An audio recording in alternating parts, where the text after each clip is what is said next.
Welcome to our special Halloween episode on Quaver TV, where we delve into the dark and twisted world of cinema's most iconic creators. Tonight, we're shining our spotlight on a true master of horror, the late, great Wes Craven. Known for his ability to tap into our deepest fears and bring nightmares to life on the silver screen, Craven's impact on the horror genre is nothing short of legendary. But beyond his knack for crafting unforgettable scares, there's another aspect of Craven's work that we'll be exploring tonight, his character's staggering body count. Wes Craven burst onto the scene in 1972 with his directorial debut, The Last House on the Left. This brutal revenge thriller shocked audiences with its raw violence and unflinching portrayal of human cruelty. The film follows two teenage girls who are tortured and murdered by a gang of criminals. When the parents of one of the girls discover what happened, they embark on a bloody quest for vengeance. While the on-screen body count in this film was relatively low compared to his later works, sitting at around 7 or 8 confirmed deaths, it set the tone for Craven's career. He announced his arrival in Hollywood not with a whimper, but with a blood-curdling scream. Craven's next major contribution to the horror genre came in 1977 with The Hills Have Eyes. This survival horror film pitted a suburban family against a clan of savage cannibals in the Nevada desert. The film's body count, while not astronomical, was significant. We see the brutal deaths of several family members and multiple cannibals, with the total on-screen death count reaching around 10. But more than the number, it was the shocking nature of the violence that left audiences stunned. In 1982, Craven directed Swamp Thing, a departure from his usual fare. Based on the DC Comics character, this sci-fi horror film featured a scientist transformed into a plant-like creature. While not as violent as his other works, there were still several deaths, including a number of mercenaries killed by the Swamp Thing. The body count here was lower, around 5 to 6 on-screen deaths, but it showed Craven's versatility as a filmmaker. But it was in 1984 that Craven truly cemented his place in horror history with the release of A Nightmare on Elm Street. This film introduced the world to one of the most iconic villains in cinema history, Freddy Krueger. The burned, blade-fingered killer who stalked teenagers in their dreams would go on to become a cultural phenomenon. In this first installment, Freddy claims 4 teenage victims on screen, with references to more children he had killed before the events of the film. But this was just the beginning of Freddy's reign of terror. While Craven didn't direct most of the sequels, his creation would go on to rack up an impressive body count across the franchise. Let's break it down film by film. A Nightmare on Elm Street 2. Freddy's Revenge, 1985, saw Freddy possessing a teenage boy to carry out his kills, resulting in approximately 10 deaths. A Nightmare on Elm Street 3. Dream Warriors, 1987, brought Craven back as a writer, and upped the ante with creative dream deaths. The body count here was around 6. A Nightmare on Elm Street 4. The Dream Master, 1988, continued the trend of inventive kills, with Freddy claiming 8 victims. A Nightmare on Elm Street 5. The Dream Child, 1989, saw a slight decrease in the body count, with 3 notable on-screen deaths. Freddy's Dead. The Final Nightmare, 1991, aimed to end the series with a bang, featuring 5 gruesome deaths. Craven returned to the franchise he created with Wes Craven's New Nightmare, 1994, a meta-horror approach that still managed to rack up 4 deaths. Finally, while not directed by Craven, Freddy vs. Jason, 2003, saw his creation contribute to about 8 of the film's 21 deaths. All told, across the original Nightmare on Elm Street franchise, Freddy Krueger is responsible for nearly 50 on-screen deaths. That's quite a nightmarish legacy, but let's not get ahead of ourselves. Between entries in the Nightmare franchise, Craven was busy creating other horror classics, each contributing to his impressive cinematic body count. In 1985, Craven directed Chiller, a TV movie about a man who becomes a psychopath after being cryogenically frozen. While not as violent as his theatrical releases, it still featured several deaths, adding to Craven's growing tally. 1986 saw the release of Deadly Friend, a sci-fi horror about a robot-possessed girl. This film is infamous for a scene where the protagonist kills a neighbor with a basketball, proving Craven could make even sports equipment deadly. The death count here was around 4 to 5. In 1988, Craven wrote and produced, but didn't direct, The Serpent and the Rainbow, a horror film based on the book of the same name about Haitian voodoo. While not as bloody as some of his other works, it still featured several deaths, both real and hallucinatory. 1989 brought us Shocker, where Craven created another iconic killer in Horace Pinker, a TV repairman turned electric ghost. This film featured a body count of around 10, with Pinker electrocuting his way through victim after victim. Craven started the 90s with The People Under the Stairs, 1991, a horror comedy that featured a surprising amount of violence despite its sometimes humorous tone. The titular People meet grisly ends, along with several other characters, bringing the body count to around 8 to 10. In 1995, Craven directed Vampire in Brooklyn, starring Eddie Murphy.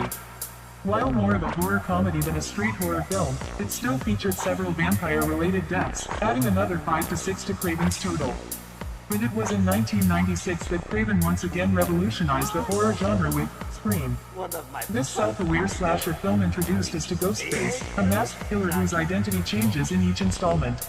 The Scream franchise, with its mix of horror and humor, proved that Craven could still tap into the zeitgeist and deliver fresh scares to a new generation of horror fans. In the original Scream, we see 7 on-screen deaths, including the shocking opening scene with Drew Barrymore that set the tone for the entire franchise. Scream 2 Inches 1997 upped the ante with 10 deaths, proving that the sequel could be just as bloody as the original. Scream 3 Inches 2000 maintained the high body count with another 10 victims falling to Ghostface's knife. After a long hiatus, Scream 4 Inches 2011 brought the franchise into the new millennium with a whopping 15 deaths, showing that Craven hadn't lost his touch for creative kills. Across the 4 Scream films, the various incarnations of Ghostface racked up an impressive body count of 42 on-screen deaths. From the shocking opening scenes to the twisted reveals of the killers' identities, Craven proved that he could still deliver the goods when it came to creative kills and shocking twists. Between Scream sequels, Craven continued to contribute to the horror genre's body count. Wishmaster, 1997, which Craven executive produced, featured a djinn granting bloody wishes, resulting in numerous creative deaths. In 1999, Craven directed Music of the Heart, a dramatic departure from his usual fare. This film, starring Meryl Streep as a music teacher in Harlem, featured no on-screen deaths, proving that Craven was more than just a master of horror. However, he returned to form with First, in 2005, a werewolf film that, while troubled in production, still managed to add several werewolf-related deaths to Craven's tally. Craven's final film as a director was My Soul to Take, 2010, a supernatural slasher that, while not as well received as his earlier works, still featured a respectable body count of around 8 deaths. What sets Wes Craven apart from other directors with high on-screen body counts is the artistry and meaning behind his carnage. Craven wasn't interested in violence for violence's sake. His kills often served a greater purpose, whether it was to comment on social issues, explore the nature of fear, or challenge the conventions of the horror genre itself. In The Last House on the Left, the violence was a stark commentary on the loss of innocence in America and the cycle of violence perpetuated by revenge. The deaths in A Nightmare on Elm Street spoke to the sins of the parents being visited upon their children, as well as the power of imagination and the thin line between dreams and reality. The People Under the Stairs used its violence to critique class divisions and the horrors that can lurk behind the facade of respectability. And in Scream, each death served to both honor and subvert the tropes of the slasher genre, creating a meta-commentary on horror films themselves. Trying to calculate the exact number of on-screen deaths across Wes Craven's entire filmography is a daunting task, but let's attempt a rough estimation. The Last House on the Left, 7 to 8 deaths. The Hills Have Eyes, 10 deaths. Swamp Thing, 5 to 6 deaths. A Nightmare on Elm Street franchise, 50 deaths. Deadly Friend, 4 to 5 deaths. Shocker, 10 deaths. The People Under the Stairs, 8 to 10 deaths. Vampire in Brooklyn, 5 to 6 deaths. Scream franchise, 42 deaths. Cursed, 5 to 6 deaths. My Soul to Take, 8 deaths. This brings us to a total of around 154 to 161 confirmed on-screen deaths, not counting his produced works or the deaths that occur off-screen or are alluded to but not shown. When we factor in these additional sources, it's safe to say that the number easily surpasses 200. From the gritty realism of his early work to the supernatural slashers of his later career, Craven's films have left a trail of fictional bodies in their wake that few other directors can match. But to focus solely on the body count would be to miss the point of Craven's work. Yes, his films are violent, often shockingly so. But they're also intelligent, thought-provoking, and groundbreaking. Craven used horror as a lens through which to examine society's fears and anxieties. He pushed the boundaries of what was acceptable in mainstream cinema, forcing audiences to confront uncomfortable truths about violence, revenge, and the dark side of human nature. Craven's influence extends beyond just his own films.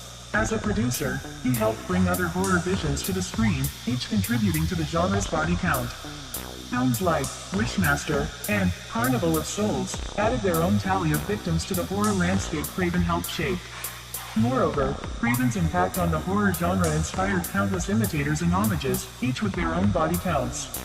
The slasher boom of the 80s owes a significant debt to A Nightmare on Elm Street, while the self-aware horror comedies of the late 90s and early 2000s followed in the footsteps of Scream.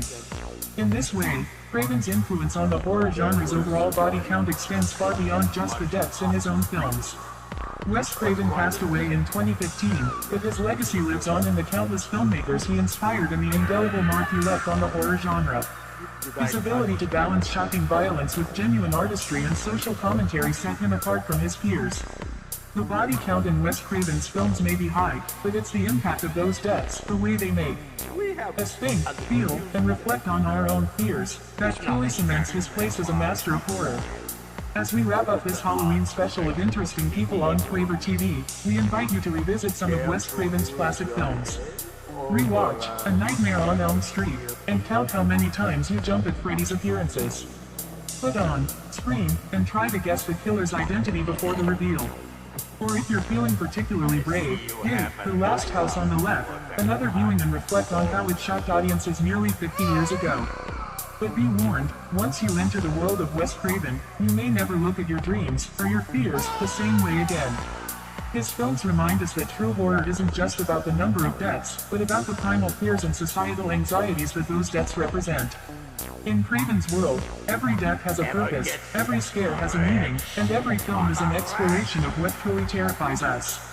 So as you turn off the lights tonight and settle in for a Wes Craven marathon, remember, in the world of horror, a high body count is just the beginning. It's what those deaths mean, and how they make us feel, that truly matters. Sweet dreams, viewers, if you dare to sleep at all.